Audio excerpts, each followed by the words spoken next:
श्रीराम जय जय राम. सद्गुरू श्री ब्रह्मचैतन्य गोंदावलेकर महाराज यांची प्रवचने म्हणजे जणू वेदमंत्रच. श्री महाराजांनी प्रत्येक दिवसाच्या प्रवचनाबरोबर बोधवचनही सांगितले आहे.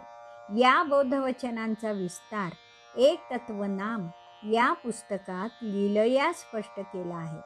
लेखक आहेत रामभक्त श्री रम भ कुलकर्णी. या श्री रामनाम मंत्रित पुस्तकातील आजच्या बोधवचनाचे अभिवाचन मी डॉक्टर सौ शिल्पा कुलकर्णी तुम्हा सर्व भक्तांना सादर नमस्कार करून करीत आहे.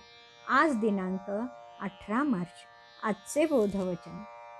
सुखाने प्रपंच करा, पण त्यामध्ये भगवंताचे अनुसंधान ठेवा. ब्रह्मांड हा भगवंताचा भातुकलीचा खेळ आहे. संपूर्ण विश्व त्याने व्यापलं आहे.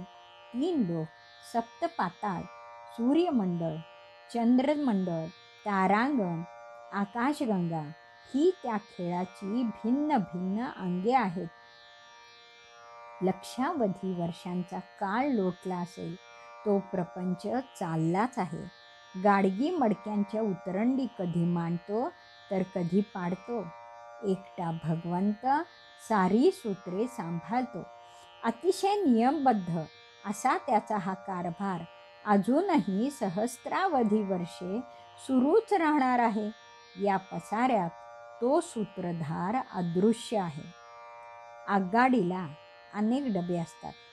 त्यात काही हजार प्रवासी असतात. प्रवासी आपापसात गप्पा गोष्टी करतात. काही भांडतात. काही जण खातात पितात. काही जण वर्तमानपत्र किंवा पुस्तक वाचतात. काही जण खिडकीतून डोंगर, जंगल, नद्या, आकाश असं निसर्गावलोकन करतात. पळणारी शेतं, छोटी गावं, गुरंढोरं, माणसं पाहतात. गाडी धावत असते. तो चालक दिसत नाही, पण तो असतो. त्याप्रमाणे विश्वाचा चालक दिसत नाही, पण तो आहे. विश्वाच्या या प्रचंड पसाऱ्यात आपली पृथ्वी एखाद्या कवठा एवढी तरी असेल की नाही, काही सांगता येत नाही. त्यात एक आशिया खंड, त्या खंडातील एक भारत देश, त्या देशातील एक महाराष्ट्र राज्य, त्या राज्यातील एक जिल्हा, जिल्ह्यातील एक गाव, गावातील एक गल्ली, त्या गल्लीतील आपला छोटा प्रपंच आणि त्या प्रपंचातील आपण एक मर्त्य मानव. भगवंताच्या विशाल संसारात आपलं स्थान किती नगण्य आहे. आपलं जन्ममरणही आपल्या हातात नाही, तरीही या छोट्याशा कुडीत केवढा अहंकार. हा क्षुद्र अहंकार बाजूला ठेवून आपण भगवंताच्या प्रपंचात सहभागी व्हायला हवं. भगवंताचं सतत स्मरण ठेवायला हवं. आपल्या नावाबरोबर आपण बापाचं नाव जोडतो, तेव्हा आपली ओळख पूर्ण होते. त्याप्रमाणे या विश्वजनकाचं स्मरण अखंड ठेवलं पाहिजे. त्याच्या स्मरणात जगलं पाहिजे आणि मेलं पाहिजे. सुखाने प्रपंच करावा. त्यामध्ये भगवंताचं अनुसंधान राखावे. भगवंतासाठी प्रपंच सोडण्याची जरुरी नाही. विश्वाचा प्रपंच चालावा म्हणून भगवंताने तो निर्माण केला आहे. आपण आणि आपला प्रपंच हा त्या विश्वप्रपंचाचाच एक अंश आहे. तो चाललाच पाहिजे. एखाद्या प्रचंड यंत्राची एक बारीकशी तारही सुटता कामा नये. ते यंत्र चालायला ती तारही आवश्यक आहे. भगवंत प्रपंच करतो, आपणही केला पाहिजे. पण भगवंत प्रपंच कसा करतो? प्रपंचात राहून प्रपंचात नाही अशा अनासक्त वृत्तीने करतो. कर्तव्य बुद्धीने करतो. अहंकार रहित भावनेने करतो. निस्वार्थी वृत्तीने नीतिधर्माचं पालन करतो. तसा प्रपंच आपणही निष्काम भावनेने करावा. त्या भगवंताला न विसरता करावा.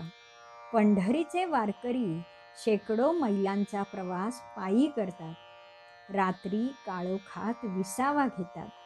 सूर्योदयाला प्रवास सुरू करतात. प्रकाशात वाट दिसते. कुठे वाट वळणावळणाची असते, कुठे सरळ असते, कुठे चढ असतो तर कुठे उतार असतो. वाट बिकट असो की सोपी असो, प्रकाशात ती दिसते. प्रकाशाची सोबत मार्ग दाखवते. वारकरी पंढरीला जातात आणि विठ्ठल दर्शनाने धन्य होतात. त्याप्रमाणे नामस्मरणाच्या प्रकाशात प्रपंच करा.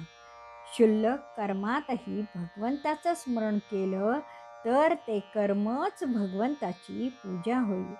त्या पूजेने भगवंतच प्रसन्न होईल. त्याच्या रूपात तो तुम्हाला सामावून घेईल.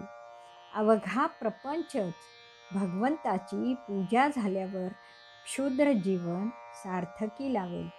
खुलभर दुधाने महादेव नेटका प्रपंच करणाऱ्या वृद्ध आजींवर प्रसन्न झाला. कहाणीतील त्या आजींचं भाग्य आपल्या वाट्याला येईल.